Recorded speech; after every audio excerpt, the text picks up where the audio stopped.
प्रिय भक्तों, शुक्रवार का दिन माता लक्ष्मी को समर्पित माना जाता है। ऐसा कहा जाता है कि जो भी भक्त इस दिन माता लक्ष्मी की सच्चे मन और श्रद्धा से पूजा करता है, उसके घर में धन, सुख और समृद्धि की कभी कोई कमी नहीं होती।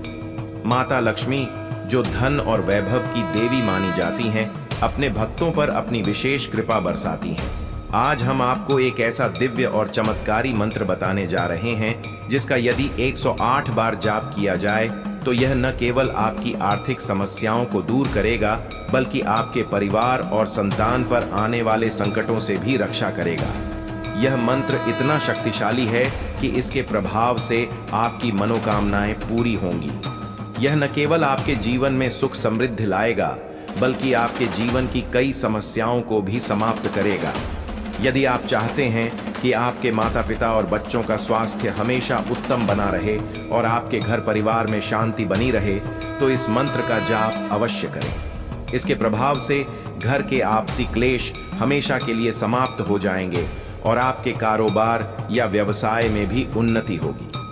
माता लक्ष्मी केवल धन वैभव प्रदान करने वाली देवी नहीं है, बल्कि वह अपने भक्तों की सभी इच्छाओं को भी पूर्ण करती हैं। इसलिए इस मंत्र का जाप करना अत्यंत लाभकारी है। इस मंत्र का जाप करते समय आपको अपना मन पूरी तरह से शांत रखना होगा और एकाग्र होकर माता लक्ष्मी का ध्यान करना होगा। यदि आप इसे सच्चे हृदय से करेंगे तो माता लक्ष्मी आपके जीवन में ऐसी कृपा बरसाएंगी जिसे आप कभी भी भूल नहीं पाएंगे। यदि किसी कारणवश आप स्वयं इस मंत्र का जाप नहीं कर सकते हैं तो इसे मोबाइल या किसी अन्य माध्यम से सुन सकते हैं। जब आप इसे ध्यानपूर्वक 108 बार श्रवण करेंगे तो भी यह मंत्र अपना प्रभाव दिखाएगा। यह मंत्र आपके घर, दुकान या ऑफिस में सकारात्मक ऊर्जा का संचार करेगा। आप देखेंगे कि धीरे धीरे आपके जीवन की सभी समस्याएं समाप्त हो रही हैं और आपके कार्यों में सफलता मिलने लगी है। माता लक्ष्मी की कृपा से आपके घर में धन का ऐसा भंडार लगेगा कि वह जीवन भर भी समाप्त नहीं होगा। आपको बस एक बार यह मंत्र 108 बार जाप करना है या सुनना है। इस मंत्र का जाप करते समय अपने मन में यह विश्वास रखें कि माता लक्ष्मी आपकी सभी समस्याओं को दूर कर रही हैं। यह विश्वास ही आपको सफलता दिलाएगा। प्रिय भक्तों, यदि आप चाहते हैं कि माता लक्ष्मी का आशीर्वाद आपके और आपके परिवार के जीवन में सदा बना रहे, तो इस वीडियो को दिल से लाइक करें। इसके साथ ही हमारे चैनल को सब्सक्राइब करना न भूलें। कमेंट में माता लक्ष्मी की जय अवश्य लिखें, ताकि माता लक्ष्मी के चरणों में आपकी हाजिरी लग सके। जब आप ऐसा करेंगे तो माता लक्ष्मी आपकी श्रद्धा से प्रसन्न होकर आपके जीवन को खुशियों से भर देंगी। इस मंत्र का जाप करने से पहले कुछ आवश्यक बातों का ध्यान रखना भी जरूरी है। सबसे पहले आप स्वच्छ होकर इस मंत्र का जाप करें। जहां आप इस मंत्र का जाप कर रहे हों, वहां का वातावरण पवित्र और शांत होना चाहिए। अगर संभव हो तो आप माता लक्ष्मी के चित्र या प्रतिमा के सामने दीपक जलाएं और उन्हें सफेद या लाल फूल अर्पित करें। जाप के दौरान अपनी सारी चिंताओं और परेशानियों को एक तरफ रख दें और केवल माता लक्ष्मी का ध्यान करें। इस दौरान आपके मन में जो भी इच्छाएं और कामनाएं हों, उन्हें माता लक्ष्मी के चरणों में अर्पित कर दें।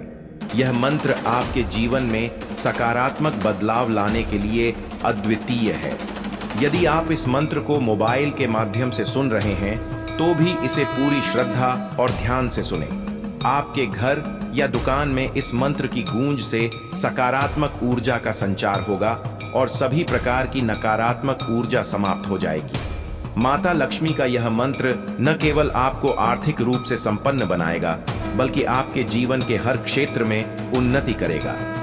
चाहे वह आपका व्यक्तिगत जीवन हो, पारिवारिक जीवन हो या व्यावसायिक जीवन, इस मंत्र के प्रभाव से सभी क्षेत्रों में सुधार होगा।